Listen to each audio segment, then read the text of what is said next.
News, सच जरूरी है। नमस्कार दर्शकों, ये एमएस न्यूज नेटवर्क, आप देख रहे हैं एमएस न्यूज टीवी। मैं हूं आपके साथ शुभांगी। तो आइए देखते हैं आज की कुछ खास खबरें। सचिन पायलट को सीएम फेस बनने का ऑफर किसने दिया? राजस्थान विधानसभा चुनाव इसी साल के अंत तक होने हैं। सत्ता में वापसी के लिए कांग्रेस हाईकमान सचिन पायलट अशोक गहलोत के बीच सुलह की लगातार कोशिश कर रहा है।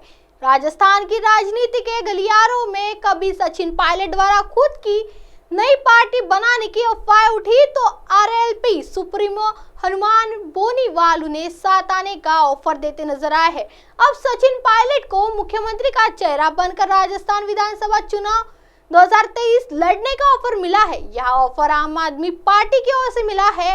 इसका ट्वीट सोशल मीडिया पर खूब वायरल हो रहा है। बता दें कि यह ट्वीट आप पार्टी की नेता व दिल्ली सरकार की मंत्री अतिशी मार्लेना के नाम से ट्विटर बने पैरोड अकाउंट से किया गया है।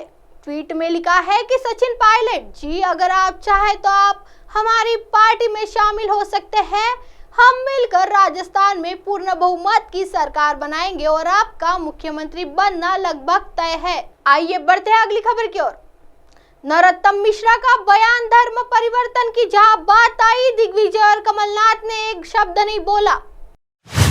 मध्य प्रदेश के गृह मंत्री नरोत्तम मिश्रा ने धर्मांतर के मामले को लेकर कांग्रेस के पूर्व मुख्यमंत्री दिग्विजय सिंह और बीपीसी चीफ कमलनाथ पर जमकर निशाना साधा। उन्होंने कहा कि भोपाल में गले में पट्टा बांधकर हिंदू युवक को भोंकने के लिए बाध्य करने जैसी अमानवीय घटना पर भी चाचा जान दिग्विजय सिंह जी से लेकर दिल्ली से भोपाल तक किसी भी कांग्रेस ने एक शब्द भी कहना जरूरी नहीं समझा। नरोत्तम मिश्रा ने कहा कि भोपाल में युवक से मारपीट के मामले में आरोपियों को गिरफ्तार करने के साथ ही उनके खिलाफ एनएसए की कार्रवाई की मांग की गई है।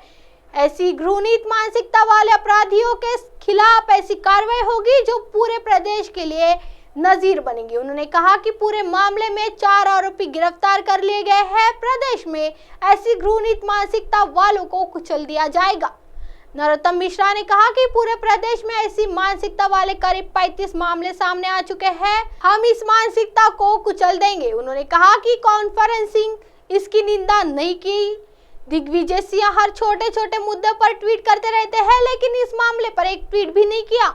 वही कमलनाथ ने भी एक शब्द नहीं कहा। आप उनके छिपे हुए इस एजेंडे को समझ सकते हैं, वह क्यों नहीं बोले, क्योंकि पीड़ित हिंदू था। आइए बढ़ते हैं अगली खबर की ओर। ट्रक ड्राइवरों के लिए एसी कैबिन हुआ अनिवार्य, नितिन गडकरी ने कहा।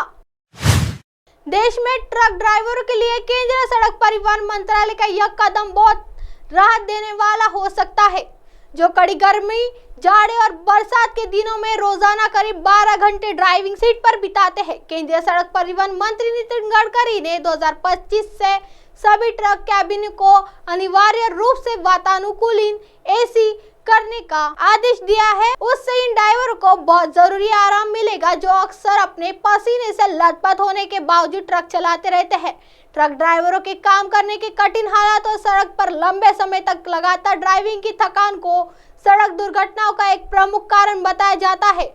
वॉल्वो और सैकिनिया जैसी मल्टीनेशनल कंपनियों के बनाई हाई एंड ट्रक पहले से ही एयर कंडीशन कैबिन के साथ आते हैं, मगर पिछले कई साल से इस मुद्दे पर बहस होने के बावजूद अधिकांश भारतीय कंपनियां इस मामले में आगे बढ़ने में कोताही बरत रही थी। बहरहाल सोमवार को केंद्रीय सड़क परिवहन मंत्री नितिन गडकरी ने घोषणा कर दी कि उन्होंने ट्रक कैबिन को एसी बनाना अनिवार्य करके प्रस्ताव को मंजूरी दे दी है। उनके बयान में कहा गया है कि ट्रक इंडस्ट्री को अपग्रेड करने के लिए 18 महीने की संक्रामक अवधि जरूर थी।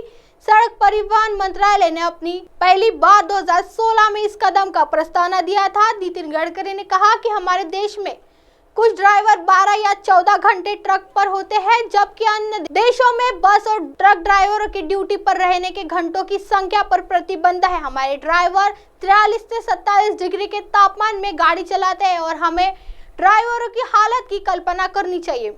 मैं मंत्री बनने के बाद एसी कैबिन पेश करने का इच्छुक था, लेकिन कुछ लोगों ने यह कहते हुए कहा इसका विरोध किया था, लागत बढ़ जाएगी। आज मैंने फाइल पर हस्ताक्षर किए हैं, सभी ट्रक कैबिन एसी कैबिन होंगे। अब आप हमारे चैनल को आपके मोबाइल पर भी देख सकते हैं। मोबाइल ऐप पर देखने के लिए play store MS news T app download करें। इंस्टॉल ट्विटर, हाईकुक, फेसबुक और कई सोशल मीडिया के प्लेटफॉर्म पर हमारा चैनल उपलब्ध है। आप इसी यूट्यूब पर भी देख सकते हैं। आप हमारे चैनल को लाइव भी देख सकते हैं www.msnews3.com पर। फिलहाल वक्त तो चला दर्शकों ब्रेक से लौटने के बाद देखिएगा देश और दुनिया की तमाम खबरें। बनी रही एमएस न्यूज टी पर। नमस्कार।